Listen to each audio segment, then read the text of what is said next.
Kau ni dah sekat tak?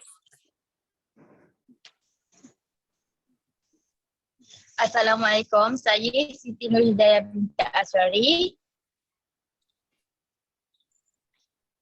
Saya Nur Ali Yasmin. Dan saya Anis Aisyah. Saya Farishidia Muni. Okey, hari ini kita orang akan beritakan tentang iklan jawatan kosong HRM 2523. Next.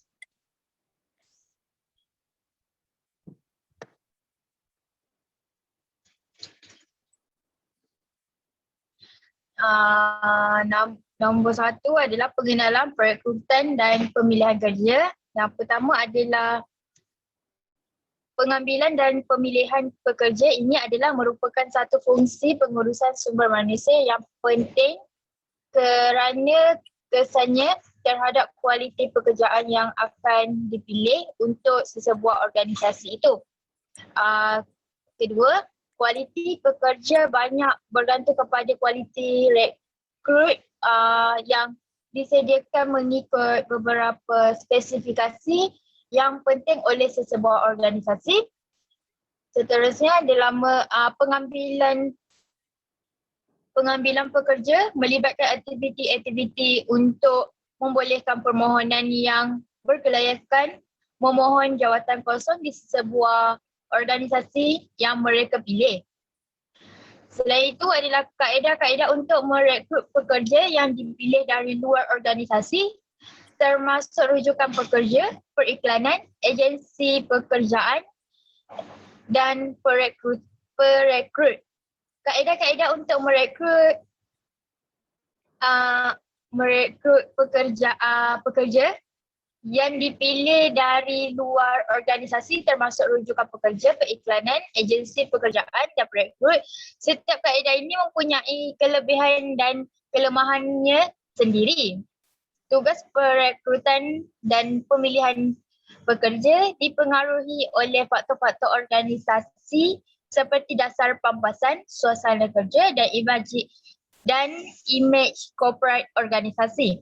Akhir sekali adalah borang permohonan dan temuduga yang disediakan oleh organisasi dapat juga menentukan kesesuaian pemohon melalui ujian pemilihan, pemeriksaan latar belakang dan pemeriksaan fizikal. Kesemua faktor yang dijelaskan memerlukan pertimbangan yang sewajarnya dan bijaksana.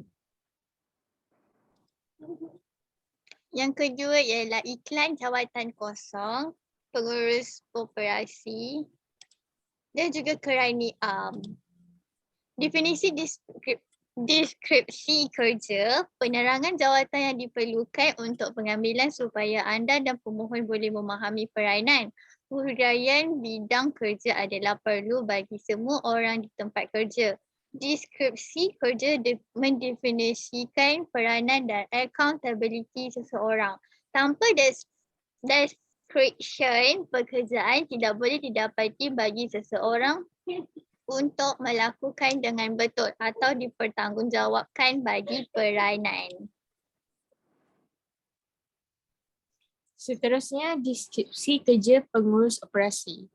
Pertama, bertanggungjawab mengurus perjalanan harian syarikat.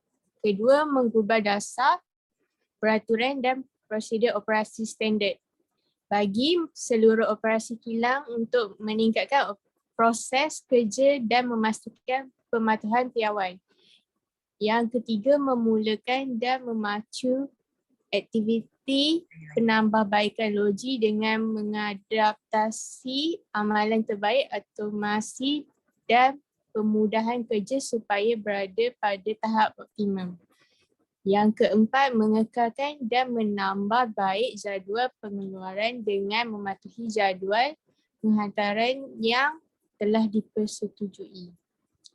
Seterusnya, menjalankan mesyuarat pra pengeluaran untuk menentukan arahan atau kuantiti dan keperluan pesanan atau kehendak penghantaran. Akhir sekali, bekerjasama rapat dengan pembangunan dan pemasaran produk untuk memenuhi kehendak pelanggan setiap.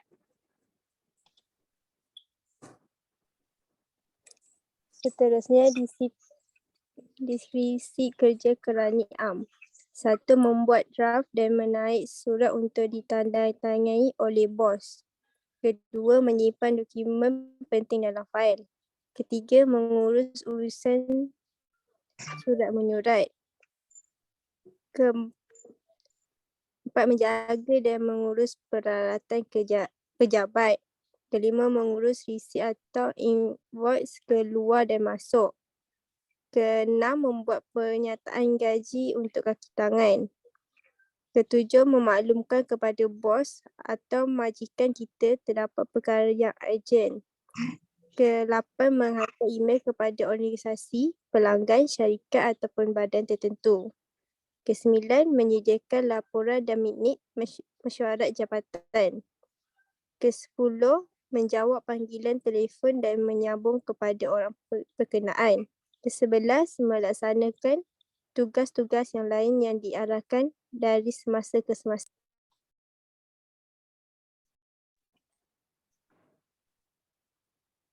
Seterusnya adalah definisi spesifikasi kerja, iaitu kenyataan yang menjelaskan keperluan kelayakan minimum untuk melaksanakan tugas tertentu dikenali sebagai spesifikasi pekerjaan. Spesifikasi kerja mengurus operasi. Yang pertama, memastikan visi dan misi syarikat tercapai, dan yang kedua, menyedia dan memantau kerja-kerja staf. Ketiga, merencana jadual dan strategi kerja. Keempat, memantau kos dan bajet. Yang kelima, memantau kerja setiap projek. Keenam, menganalisi kerja-kerja yang dijalankan. Dan akhir sekali, berkomunikasi dengan pihak pelanggan. Seterusnya, spesifikasi kerja Kerani Am. Kerani Am pejabat melaksanakan pelbagai tugas perkeranian dan pentadbiran menurut prosedur yang ditetapkan. Kerani Am pejabat menjalankan pelbagai tugas yang telah dilaksanakan dalam mana-mana pekerjaan perkeranian pejabat yang khusus dan memerlukan pengetahuan yang terhadap dalam sistem dan prosedur pengurusan pejabat.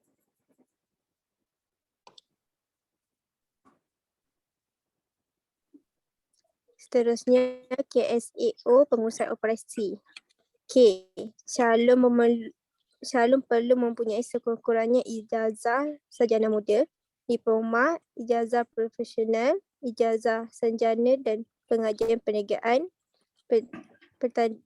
pentadbiran, pengurusan teknologi makanan, pemakanan, DETT atau setara. Untuk S pula, mahir menggunakan aplikasi komputer seperti Microsoft dan Excel. A pula, boleh bekerja di bawah tekanan dan mengawasi yang minimum dan boleh bekerja lebih masa. O pula, warga negara Malaysia.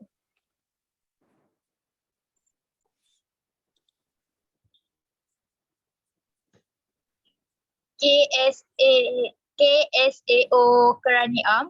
K adalah pendidikan minimum diperlukan seperti SPM, STPM dan diploma. S pula pengalaman kerja minimum 1 tahun, pentadbiran atau lepasan graduan digalakkan.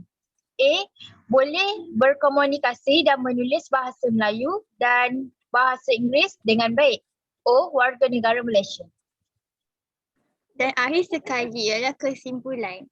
Perekrutan adalah tugas yang sangat sukar kerana ia melibatkan rangkaian kegiatan. Langkah pertama ialah analisis kerja yang dijalankan dengan menggunakan pelbagai kaedah seperti tinjauan, soal selidik, wawancara dan sebagainya. Setelah itu, satu penyataan disediakan apa permintaan pekerjaan tertentu dan penyataan itu dikenali sebagai deskripsi pekerjaan dan penyataan ini adalah cermin analisis kerja. Sekian, terima kasih dari kami.